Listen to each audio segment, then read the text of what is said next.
কন্যা সন্তান জন্ম দিয়া মহিলাগৰাকী এতিয়া ন্যায় বিচাৰি কাষ চাপিছে হোজাই আৰক্ষী অধীক্ষকৰ। খেৱাৰুন নেছা নামৰ মহিলাগৰাকীৰ বিগত প্ৰায় 25 বছৰ পূৰ্বে বিবাহ হৈছিল উডালি বৰজোহা গাঁৱৰ আজিৰ উদ্দিন নামৰ লোকজনৰ সৈতে। বিবাহ হোৱাৰ পিছত কিছুদিন ভালে ভালে গৈছিল যদিও কন্যা সন্তান জন্ম দিয়াৰ পিছৰে পৰা স্বামী আৰু স্বামীৰ পৰিয়ালে শাৰীৰিক আৰু মানসিকভাৱে নিৰ্যাতন চলোৱাৰ অভিযোগ। কেইবাবাৰো বিষাক্ত স্প্ৰে ব্যৱহাৰ কৰি হত্যাৰ অপচেষ্টা কৰাৰ অভিযোগ উত্থাপন কৰে মহিলাগৰাকীয়ে, যাৰ বাবে মাতৃসহ 3 কন্যা প্ৰায় সময়মতে অসুস্থ হৈ চিকিৎসালয়ত ভৰ্তি হোৱাৰ কথাও মন্তব্য কৰে। সম্প্ৰতি মহিলাগৰাকীৰ প্ৰাণ ৰক্ষাৰ বাবে কাষ চাপিছে হোজাই আৰক্ষী অধীক্ষকৰ। Bureau' report, Assam north east news live. মানে মোৰ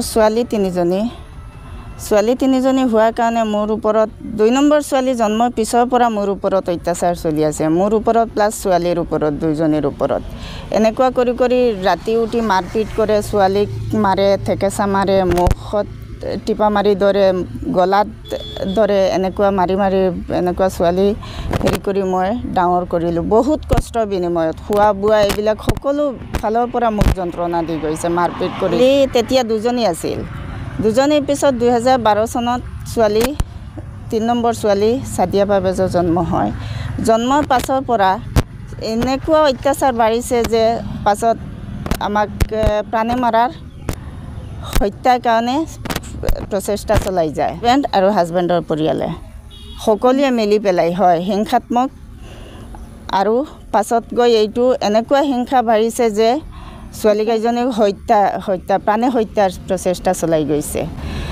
ইয়াৰ পিছত ধৰা পৰি গৈছে এদিন এনেকুৱা আমি অসুস্থ হৈ থাকোঁ, সদায় হৈ থাকোঁ, বমি এনেকুৱা দস্ত, প্ৰায়েই আমাৰ মানে শৰীৰ এনেকুৱা কঁপনি উঠিব, শৰীৰত মূৰৰ বিষে ধৰিব, শ্বাস বন্ধ হৈ যাব, এনেকুৱা হৈ পাছত এদিন ধৰা পৰি গৈছে। মই ধৰিছোঁ যে গৈ একেবাৰে হাতে লুটে ধৰিছোঁ, আমাৰ খোৱা বস্তুত কিবা লিকুইড জাতীয় বিষাক্ত দ্ৰব্য মিহলাই আছে। মোৰ হাজবেণ্ডে আজিৰ উদ্দিন ঘৰতেই আছিল, এতিয়া বৰ্তমান ঘৰত নাই, এতিয়া বৰ্তমান দবকাত আছে। ইৰিগেশ্যন ডিপাৰ্টমেণ্টে চাকৰি কৰে, LDA তেখেত। গোচৰটো গৈ 2021ত মই আৰু সহ্য কৰিব নোৱাৰোঁ। 2021ত গৈ মোৰ ফাৰ্ষ্ট গোচৰটো মই তিনিআলি আৰক্ষী চকীত দিছোঁ। তাৰ পৰা কোৰ্টত কেছটো পঠিয়াই দিছে, কোৰ্টত বহুদিনলৈকে কেছটো চলিছে। ইয়াৰ পাছত 2023ত মানে ইমানেই বাঢ়িছে তেখেতৰ, মানে বেপৰোৱা হিচাপে আমাৰ ওপৰত বিষাক্ত দ্ৰব্য ব্যৱহাৰ কৰি আছে। যোৱা এবছৰ মই ঘৰত নাছিলোঁ, আমাক মাৰপিট কৰি খেদি দিছিলে, বহুত অত্যাচাৰ কৰিছে। আৰু এই দেৱৰ যিটো আছে শ্বৰীফুদ্দিন, সি বেয়া কামো কৰাৰ চেষ্টা কৰিছিলে মোৰ লগত। দ্বিতীয় বিবাহ কৰিছে, হয়, দ্বিতীয় বিবাহ কৰি তেখেতে ভাড়া ৰুমত ৰাখিছে, দবকাতেই আছে। পৰিয়ালটো চলাই আছোঁ, মানে মাকৰ ঘৰৰ পৰাও অলপ অলপ মাজে মাজে দিয়ে, আকৌ ভনীহঁতেও অলপ অলপ দিয়ে, মিলাই পেলাই মানে খাই নাখাই এনেকুৱা ছোৱালীকেইজনীক আগুৱাই লৈ যোৱাৰ চেষ্টা কৰি আছোঁ। SP অফিচত আজি আহিছোঁ, মানে তিনিআলি আৰক্ষী চকীত 13 তাৰিখে এখন ইজাহাৰ দিছোঁ।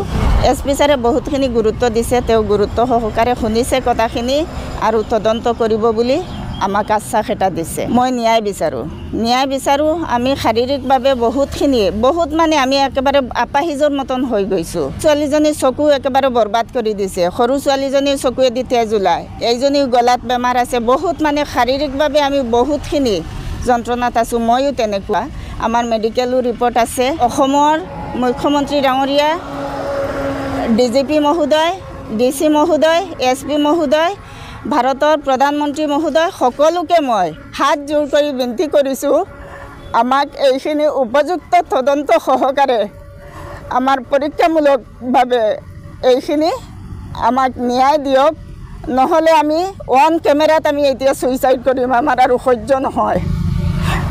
কিয় আমাৰ ওপৰত এনেকুৱা ইমান অত্যাচাৰ হৈ আছে? বেটি বচাও বেটি পঢ়াও আপোনালোকে নিয়ম বনাই লৈছে, কিন্তু এইখিনি কিমানখিনি কাৰ্যকৰী হৈ আছে আপোনালোকে গম নাপায়। মই ছোৱালী জন্ম দি কি অপৰাধ কৰিছোঁ মহোদয়?